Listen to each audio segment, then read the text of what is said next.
Polda Metro Jaya menerima laporan terhadap motivator Mario Teguh alias Mario Teguh.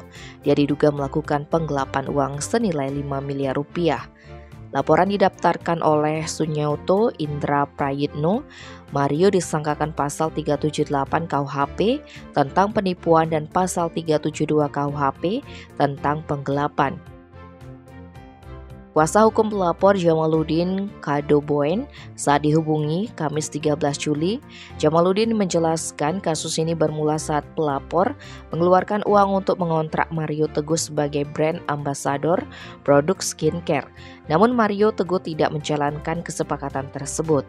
Selain Mario Teguh, pelapor juga melaporkan istri Mario Teguh yang bernama Lina Susanto.